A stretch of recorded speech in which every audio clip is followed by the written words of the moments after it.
સુરતના સ્થાનિક રહીશો પર મોટો આર્થિક બોજ પડવા જઈ રહ્યો છે।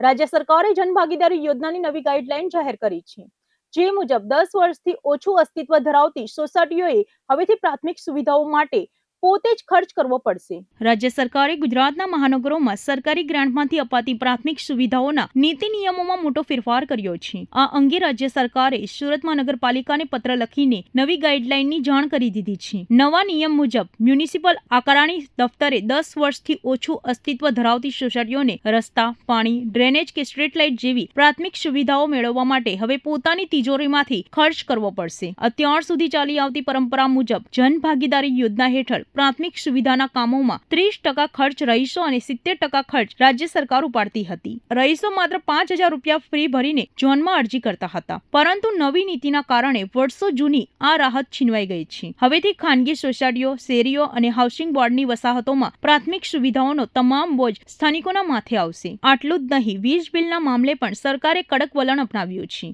નવી ગાઈડલાઈન મુજબ ખાનગી સોસાયટીઓમાં મ્યુનિસિપાલિટી દ્વારા સ્ટ્રીટ લાઇટના પોલ તો ઉભા કરી દેવામાં આવશે, પરંતુ તેના વીજ બિલની ચૂકવણી મહાનગરપાલિકા નહીં કરે। સોસાયટી નવી હોય કે જૂની, હવેથી સ્ટ્રીટ લાઇટનું વાર્ષિક વીજ બિલ સોસાયટીના રહીશોને જ ચૂકવવું પડશે। ઉલ્લેખનીય છે કે સુરત શહેરમાં ખાનગી સોસાયટીઓ અને ટીપી રોડ પર કુલ 1.76 લાખ જેટલા સ્ટ્રીટ લાઇટ પોલ આવેલા છે, જેનું વાર્ષિક આશરે ₹20 કરોડનું વીજ બિલ અત્યાર સુધી સરકારી તિજોરીમાંથી ભરાતું હતું। પરંતુ નવી નીતિના અમલથી હવે સુરતના લાખો પરિવારજનો પર આર્થિક ભારણ વધશે।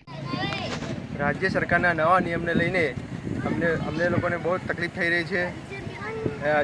જેમ કે જેમણે નિયમ બહાર પાડ્યા છે કે એસએમસીના જે લાઇટ બિલ છે, વેરા બિલ 70% અને 30% એ સહાય આપતી હતી, એ સહાય બંધ કરી દીધી છે।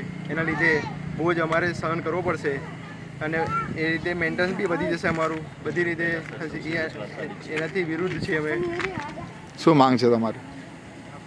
આ પાછું લઈ લેવું જોઈએ રાજ્ય સરકારે। ખરેખર આ નિર્ણય ખોટો છે।